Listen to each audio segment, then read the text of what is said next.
Hello and welcome to PF classes. Biology के आज के इस चौथे लेक्चर में आपका स्वागत है। मैं लेसन 1 का ये चौथा लेक्चर है। मैंने पहले में आपको जनन के बारे में बताया था, दूसरे में अलैंगिक जनन के बारे में, और तीसरे लेक्चर में मैंने आपको बताया था अलैंगिक जनन की जो स्पेशल विधि है कायिक जनन, उसके बारे में मैंने आपको बताया था कि जो कायिक जनन क्या होता है और यह कैसे होता है। ठीक है, आज चर्चा करने वाले हैं। सबसे पहले जाने की जलकुंभी क्या है। जलकुंभी के बारे में तो आपने जलकुंभी का पौधा अवश्य ही देखा होगा। यहाँ मैं आपको पीछे दिखा भी देता हूँ। तो ये देखिए जलकुंभी है। ठीक है, ये मैंने ये जलकुंभी के बारे में बताया था। अच्छा, आपसे शुरू करने से पहले एक प्रश्न मैं करता हूँ, क्योंकि मैंने पिछले क्लास में बताया है कि जलकुंभी में जो कायिक जनन है, जलकुंभी में कायिक जनन है, यह किस विधि द्वारा होता है, यह आपको कमेंट करके बताना है। ठीक है, किस विधि द्वारा होता है जलकुंभी में कायिक जनन। ठीक है, अब देखिए तो आप कमेंट कीजिए। ये देखिए यही जलकुंभी का पौधा है जो कहाँ रहता है। तो जलकुंभी का पौधा कहाँ रहता है जी? जल में रहता है। ठीक है, और जलकुंभी को ही हम लोग बोलते हैं वाटर हाइसिंथ। जलकुंभी को क्या बोलते हैं? Water hyacinth. तो जलकुंभी या फिर उसे वाटर हाइसिंथ कहें, इसमें जनन किस विधि द्वारा होता है? तो मैंने क्या आपको बताया था कि भूअस्तरिका द्वारा, या भूअस्तरी भी बोलते हैं और इसे ही ऑफसेट भी बोला जाता है, इसके द्वारा जनन होता है। अब इसकी एक इंटरेस्टिंग कहानी है।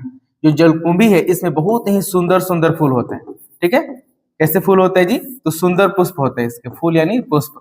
जो पुष्प होते हैं वो बहुत ही सुंदर होते हैं, और इसकी उसी सुंदर पुष्प के कारण विदेश से लेकर के आया गया, और विदेश में ला करके विदेश से लाया गया, और इसको जो बंगाल की खाड़ी है, बंगाल में, या बंगाल में ये जो पुष्प है, ये पुष्प क्या मतलब जलकुंभी है पूरा, ये जलकुंभी इतना ना ज्यादा फैल गया कि इसे बंगाल का आतंक कहते हैं। आखिर क्यों कहेंगे बंगाल का आतंक? भाई अच्छा ज्यादा फैल गया तो अच्छी बात है, सुंदर सुंदर पुष्प दिखेंगे, लेकिन यहीं से इसकी कमी शुरू होती है। कमी क्या है? इसके फूल तो सुंदर होते हैं, बहुत सुंदर फूल है। समस्या ये है कि जलकुंभी जहां पे रहता है, जिस जल में रहता है, उस जल में से क्या करता है? जो ऑक्सीजन है उस ऑक्सीजन को अवशोषित कर लेता है, पूरा निचोड़ लेता है उसमें से। अब जब जल में से ऑक्सीजन को निकाल लिया जाएगा तो जो जलीय जीव हैं, जल में रहने वाली जो मछलियां हैं, अन्य जलीय जीव हैं जो जल से ही ऑक्सीजन लेकर सांस लेते हैं, उसी से जिंदा रहते हैं, उनका लाइफ संकट में आ जाता है, क्योंकि सारा ऑक्सीजन तो खींच लिया जलकुंभी, उन जीवों को मिलता ही नहीं है ऑक्सीजन, और उस ऑक्सीजन की कमी के कारण उनकी मृत्यु होने लगती है। अब हुआ क्या कि बंगाल में ये जलकुंभी बहुत फैल गया, जहां जहां तालाब देखिए चारों तरफ फैल गया है। फैलने के कारण क्या हुआ कि उस तालाब में O2 यानी ऑक्सीजन की कमी हो गई। ऑक्सीजन की कमी इसलिए हो गई, ऑक्सीजन की कमी क्यों होगी? तो ऑक्सीजन की कमी इसलिए हो गई क्योंकि जलकुंभी में इस ऑक्सीजन को क्या कर लिया? अवशोषित कर लिया। अब अवशोषित करने के बाद अब इस जल में जितनी मछलियां थी वो ऑक्सीजन की कमी से मरने लगी, और जहां जहां ये जलकुंभी फैलता है वहां पे मछलियां मरने लगती हैं, और बंगाल में सबसे ज्यादा, इसलिए इसे बंगाल का आतंक कहते हैं। ये बात याद रखना है, आपको क्वेश्चन में इससे पूछा जाता है। और ये भी याद रखना है कि जलकुंभी में जनन कैसे होता है, तो बोलेंगे भूअस्तरिका द्वारा होता है। ठीक है, इसमें जलकुंभी में इतना काफी है नॉलेज आपके लिए। अब हम लोग अपने साइड में भी देखते हैं, आपने आसपास के आप तालाब में देखे होंगे, नदी में देखे होंगे, तो जिस तालाब और नदी में आप देखिएगा इसको, जहां पे रहता है वहां की मछलियां मर जाती है। कई बार तो मछली इसी में छुपने जाती है, इसकी जो नीचे वाली जड़ रहता है, जो भूअस्तरी रहता है, उसमें छुप छुप कर रहती है। उनको पता ही नहीं कि उनके लिए मौत का कुआं है, वहां चली जाती है छुपने, लेकिन वहीं पे छुपे छुपे उनकी मृत्यु हो जाती है। ठीक है, अब इसी के साथ अब आगे जानना है लैंगिक जनन। ठीक है, तो सबसे पहले अगर हमसे पूछा जाए कि लैंगिक जनन किसे कहेंगे, तो कहेंगे जनन की वह विधि जिसमें नर युग्मक, जनन की वह विधि जिसमें नर युग्मक तथा मादा युग्मक, नर युग्मक तथा मादा युग्मक का संलयन होता है। किसका संलयन होगा जी? नर युग्मक का, ये नर युग्मक है, तथा मादा युग्मक, इन दोनों का संलयन होता है। दोनों का क्या होगा? संलयन। नर युग्मक तथा मादा युग्मक दोनों के संलयन से एक नई कोशिका का निर्माण होता है, या ऐसे कहे नर युग्मक तथा मादा युग्मक के संलयन से क्या होता है? एक द्विगुणित युग्मनज का निर्माण होता है, युग्मनज, और यही युग्मनज वृद्धि करता है, इसमें विकास होता है, इसी से बनता है नया जीव। ठीक है, तो मैं फिर से एक बार रिपीट कर रहा हूं कि लैंगिक जनन किसे कहेंगे? तो जनन की वह विधि जिसमें नवयुग्मक तथा मादा युग्मक का संलयन होता है, जिसके पश्चात एक द्विगुणित युग्मनज का निर्माण होता है और द्विगुणित युग्मनज ही वृद्धि करके जीव बनाता है। इसे ही कहते हैं लैंगिक जनन। अब इतना तो सुनने से आप समझ गए होंगे कि भाई लैंगिक जनन में एक नर युग्मक चाहिए, एक मादा युग्मक चाहिए। इसका मतलब यह है कि इसमें कम से कम एक नर और एक मादा का होना अनिवार्य है। यानी लैंगिक जनन में कम से कम 2 जीव चाहिए। कौन कौन से 2 जीव? तो एक चाहिए नर और दूसरा कौन सा जीव चाहिए? तो दूसरा जीव चाहिए मादा। ठीक है, तो इसमें 2 जीव होने एकदम आवश्यक है। 2 जीव रहेंगे तभी लैंगिक जनन संभव हो सकता है। ऐसे कुछ जीवों में हो सकता है, पॉसिबिलिटी होती है कि एक ही जीव में नर भी रहता है और मादा भी रहता है। तो कुछ जीव हैं जिनमें जीव एक ही है लेकिन उसी शरीर में नर जनन अंग भी है और मादा जनन अंग भी है और तब वो प्रजनन कर सकते हैं। उन्हें द्विलिंगी जीव कहते हैं। ठीक है, लेकिन वो रेयर होता है। ज्यादातर केस में क्या होता है कि नर और मादा अलग अलग शरीर में जो नर और मादा रहते हैं वे आपस में मिलकर के नए जीव का निर्माण करते हैं। ठीक है, तो ये हो गया लैंगिक जनन। अब लैंगिक जनन किनमें होता है? कैसे जीवों में लैंगिक जनन होता है? ठीक है, अगर पूछा जाए कि भाई लैंगिक जनन किसमें होगा, तो ये याद रखिएगा कि जो लैंगिक जनन होता है वह प्रायः किसमें होता है?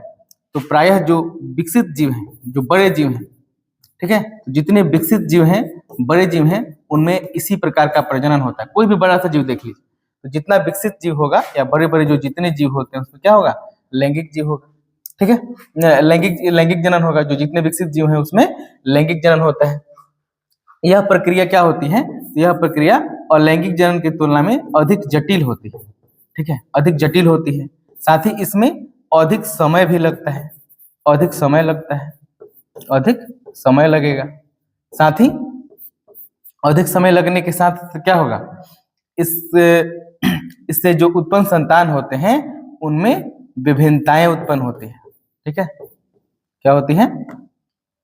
इनमें विभिन्नताएं उत्पन्न होती है।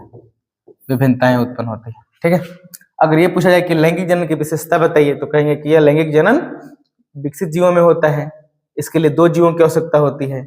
लैंगिक जनन एक जटिल प्रक्रिया है। कैसी प्रक्रिया है जी? यह तो यह एक जटिल प्रक्रिया है। साथ ही इस लैंगिक जनन में अधिक समय लगता है और अलैंगिक जनन द्वारा उत्पन्न संतति है उनमें विभिन्नताएं उत्पन्न होती है। ये जो अलैंगिक जनन द्वारा जो उत्पन्न जीव हैं उनमें विभिन्नताएं पाई जाती हैं, इसलिए वे अपने मतलब माता पिता के समान होने के बावजूद थोड़े से अलग होते हैं। अपने माता पिता के समान होने के बावजूद थोड़े अलग होते हैं, उनमें कुछ अलग गुण पाए जाते हैं। उसे ही कहते हैं हम लोग विभिन्नताएं या विविधताएं। यानी वे अनुवांशिक रूप से डिट्टो सेम नहीं होते, अलग होते हैं। जबकि लैंगिक जनन में हमने आपको क्या बताया था कि लैंगिक जनन द्वारा जो जीव उत्पन्न होते हैं वह सेम टू सेम अपने जनक के समान होते हैं, इसलिए उन्हें क्लोन भी कहते थे। ठीक है, तो ये लैंगिक जनन हो गया। अब इसमें लैंगिक जनन में थोड़ा सा और जानने वाली बात है। मैं एक बार और एक्सप्लेन करना चाहूंगा कि जो लैंगिक जनन है उसमें 2 तरह के युग्मक उत्पन्न होते हैं। कौन से? एक उत्पन्न होते हैं नर युग्मक। अभी आपने सुना नर युग्मक, मैंने बताया भी कि एक नर युग्मक चाहिए। जो दूसरा जीव होना चाहिए वो कैसा होना चाहिए? जो दूसरा युग्मक बनेगा, तो जो दूसरा युग्मक बनेगा वह होना चाहिए मादा युग्मक। अब इतना आप समझ रहे हैं कि भाई नर युग्मक किसमें बनेगा? तो नर के शरीर में। मादा युग्मक किसमें बनेगा? मादा के शरीर। ठीक है, इन दोनों के शरीर में अलग अलग नर युग्मक और मादा युग्मक अलग अलग शरीरों में बनते हैं। इसके बाद जो नर युग्मक होता है ना, इस नर युग्मक को गति करके मादा युग्मक तक पहुंचना रहता है। ठीक है, तो इस हिसाब से जो लैंगिक जनन होता है वह अलग अलग चरणों में पूरा होता है। लेकिन इससे पहले हम लोग जान लेते हैं कि जो ये जनन चक्र क्या होता है। लैंगिक जनन के बारे में आगे मैं आपको बताता हूं। तो इससे पहले मैंने आपको बताया था शायद फर्स्ट लेक्चर में ही कि कोई भी जीव जब जन्म लेता है, मान लीजिए कोई जीव है और उस जीव का क्या हुआ? जन्म हुआ। ठीक है, जन्म हुआ और इस जन्म से लेकर उसके मृत्यु, जन्म से लेकर मृत्यु तक के समय को हम लोग क्या बोलते हैं? तो जीवन काल बोलते हैं। जीवन काल या फिर जीवन काल बोलते हैं या फिर उसे ही जीवन अवधि बोलते हैं।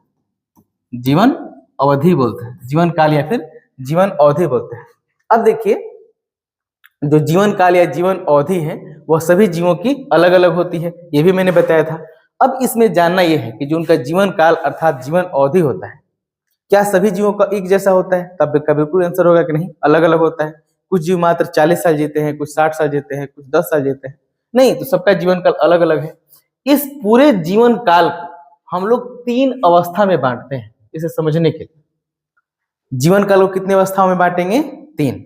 जो पहला अवस्था है उसे कहते हैं किशोरावस्था अर्थात किशोर चरण, किशोरावस्था या फिर किशोर चरण, यहाँ पे आप देख सकते हैं किशोरावस्था या फिर किशोर चरण कहते हैं, या इसे ही जुवेनाइल फेज भी कहा जाता है। तो किशोरावस्था अर्थात किशोर चरण या उसे किशोर चरण कहें और जुवेनाइल फेज भी कह सकते हैं। जो दूसरा अवस्था होता है उसे कहते हैं प्रजनन या जनन अवस्था, और उसे ही हम लोग रिप्रोडक्टिव फेज भी कहते हैं। और जो तीसरा है वह है जीर्ता अवस्था या जीर्ता चरण, और उसे हम लोग सेंसेंट फेज भी कहते हैं। अब इस चित्र के माध्यम से आप उन तीनों अवस्थाएं हैं उसे विजुअलाइज करें। देखिए, जब सबसे पहले जीव का जन्म होता है, जैसे देखिए पौधा दिखाया जा रहा है, एक पौधा है, इसमें बीज लगाने के बाद नया नया पौधा उगना शुरू हुआ। ऐसे ही कोई भी जीव, मान लीजिए कि मानव का भी हम लोग बात करें, मानव में बात करें, इधर दिख रहा होगा आपको, दिख रहा है, ठीक है। तो मानव की बात करें तो मान लीजिए कि मानव में क्या हुआ, जन्म हुआ। बच्चे का जब जन्म होता है तो जन्म से लेकर, ठीक है, और हम लोग बच्चे मानते हैं जनरली लगभग 11-12 साल तक, ठीक है, 11 से 12 साल तक की आयु तक हम लोग उसको बच्चा कहते हैं। तो जब तक वह बच्चा है उसके शरीर में तेजी से विकास हो रहा है, उसे कहते हैं किशोर चरण। वह किशोर चरण में है अभी, ठीक है, अभी छोटा है, तो उसे कहते हैं हम लोग किशोर चरण। ऐसे ही पौधे में भी हम लोग उसका कंपेरिजन कर सकते हैं। देखिए, पौधा लगाए हैं नया, अभी नया यहाँ से पौधा उगना शुरू ही हुआ है, तब इस अवस्था को कहेंगे हम लोग किशोर चरण अर्थात किशोर अवस्था, ठीक है। इसमें क्या होता है, किसी जीव के शरीर में वृद्धि और विकास होता है। इस जीव में तेजी से उनमें वृद्धि होती है। जब आप लोग देखे होंगे, जब बच्चे का जन्म होता है तो बहुत ही छोटा होता है, हल्का होता है, लेकिन कुछ ही समय में उसका जो आकार होता है वह बड़ा हो जाता है, बड़ा होने लगता है, तेजी से वृद्धि करता है। जो दूसरा अवस्था है यही सबसे इंपॉर्टेंट है, और यह क्या है, यह है जनन प्रवस्था। जनन प्रवस्था या फिर इसे ही हम लोग प्रजनन प्रवस्था कहते हैं। इसी में जीव प्रजनन करते हैं, जनन करते हैं और अपने समान नए जीव उत्पन्न करते हैं। जैसे यहाँ पे देखिए, इस पौधा में देख लीजिएगा कि देखिए यहाँ पे क्या हुआ है कि एक नया फल लगा है, इस फल के अंदर बीज बनेगा और इसी बीज से फिर इसके नए पौधे बनेंगे। तो ये क्या हुआ, प्रजनन अवस्था है। इसी में क्या होता है, जीव अपने समान नए जीव उत्पन्न करते हैं। अब मनुष्य की तुलना कर रहे थे, तो मनुष्य में फिर मान लीजिए कि 12 से लेकर के, और नर में तो अनलिमिटेड, मादा में 45 से 50 साल, लगभग मैं इसे 50 लिख सकता हूँ, इस उम्र तक, यानी जितना दिन तक कोई जीव प्रजनन करने में सक्षम होता है, अर्थात अपने जैसे नए जीव उत्पन्न करने में सक्षम होता है, उस अवस्था को कहते हैं हम लोग कौन सा, प्रजनन प्रवस्था या फिर जनन प्रवस्था।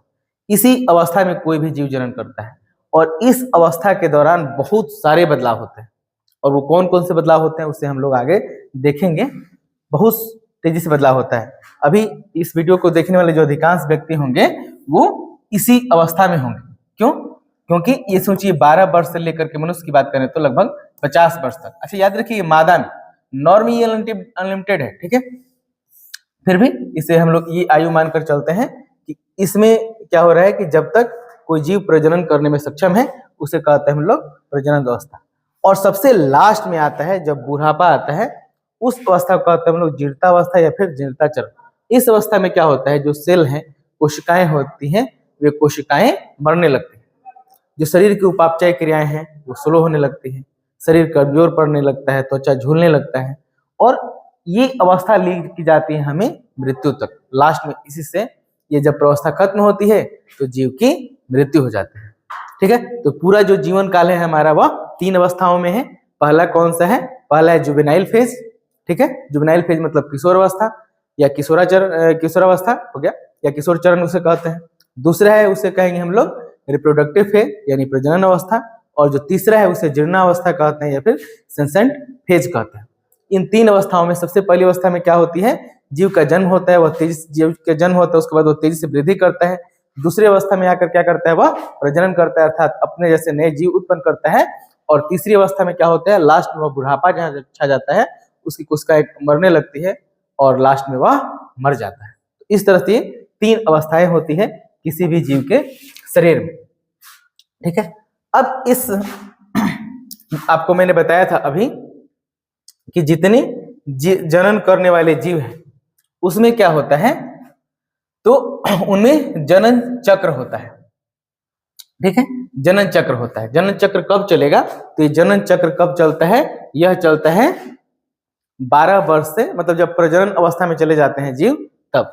और उसमें मेन जो प्रजनन चरण होता है ना, वह ये मनुष्य के मादाओं में या कोई भी जीव है उनके ये हम लोग कह सकते हैं जो जितनी स्तनधारी हैं उन स्तनधारियों में एक विशेष चक्र चलता है। स्तनधारियों के मादा में एक विशेष चक्र होता है, उसे हम लोग कहते हैं, या तो उसे कहेंगे हम लोग आवर्त चक्र या फिर उसे कहते हैं मध्य चक्र। इसमें कहीं लिखा होगा, देखिए, हाँ, प्राइमेट जैसे कहाँ जा रहा है, ठीक है। तो यहाँ देखिए, प्राइमेट जैसे बंदर, मनुष्य, इन सब में क्या होता है, जो चक्रीय परिवर्तन होते हैं इनके मादाओं में, उसे हम लोग ऋतुस्राव चक्र कहते हैं, ठीक है, या मेंस्ट्रुअल साइकिल कहते हैं। और वहीं जो नॉन प्राइमेट है, जैसे गाय है, कुत्ता है, इनमें जो चक्र चलता है उसे मध्य चक्र कहते हैं। तो ये देखिए, बंदर, मनुष्य, चाहे गाय, कुत्ता, ये सभी स्तनधारी। स्तनधारी का मतलब क्या हुआ कि जो अपने बच्चे को दूध पिला करके पोषण देते हैं, जिनमें बच्चे जन्म लेते हैं, उसके बाद मादा अपने स्तन द्वारा उन्हें दूध पिला करके पोषण देती है, उसे हम लोग कहते हैं स्तनधारी। और ये स्तनधारी 2 प्रकार के, प्राइमेट है, नॉन प्राइमेट है।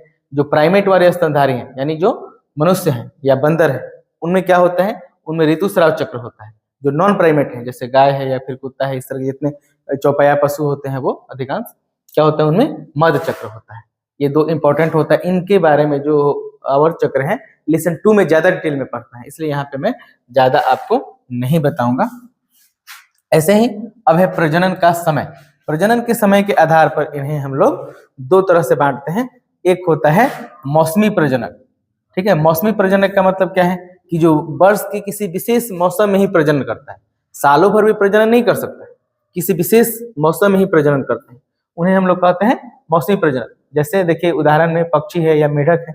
मेढक को आप लोग देखते होंगे, जब बरसात आता है उसमें उनकी टर टर की जो आवाज आती है, वो प्रजनन करने के लिए वो आवाज निकालते हैं, ठीक है। तो ये विशेष मौसम में ही प्रजनन करते हैं, ठीक है। बरसात में मेढक प्रजनन करेगा, उसे कहेंगे मौसमी प्रजनक। ऐसे ही जो सतत प्रजनक होता है, वह पूरे वर्ष, सालों भर प्रजनन कर सकता है, और वह सालों भर प्रजनन करता है, इसलिए उसे कहते हैं सतत प्रजनक, अर्थात कंटिन्यूअस ब्रीडर्स। तो ये 2 तरह के प्रजनक होते हैं, एक सीजनल ब्रीडर्स है और दूसरे कंटिन्यूअस ब्रीडर्स हैं। अर्थात मौसमी प्रजनक का मतलब है जो साल के किसी विशेष मौसम में ही प्रजनन करता हो, दूसरा सतत प्रजनक का मतलब है जो सालों भर प्रजनन करता हो, उसे सतत प्रजनक कहते हैं। अब इसके आगे जो मुझे बताना है, वह बताना है, ये यहाँ इसके बाद में आएंगे। इधर लैंगिक जनन में आपको बता रहा था। तो लैंगिक जनन जब जीव करते हैं तो उनके भी अलग अलग स्टेप्स हैं। आपको मैंने बताया ना कि लैंगिक जनन जो होता है वो बहुत जटिल प्रक्रिया है। तो वो प्रक्रिया कौन कौन सी है, कैसे युग्मक बनते हैं, फिर उनका वो कौन सा 3 अवस्था है, तो हम लोग बांट लेते हैं कि वो निषेचन पूर्व घटनाएं हैं या संरचनाएं हैं, फिर निषेचन है, निषेचन के बाद होने वाली घटनाएं हैं। तो उसमें कौन कौन सी अवस्थाएं हैं, कैसे सारा परिवर्तन होता है, इन सब चीजों के बारे में हम लोग चर्चा करेंगे अगले वीडियो में। यह वीडियो देखने के लिए आपका बहुत बहुत धन्यवाद। अगर अच्छा लगा है तो लाइक कीजिए, खराब लगा है तो डिसलाइक कीजिए। बाय।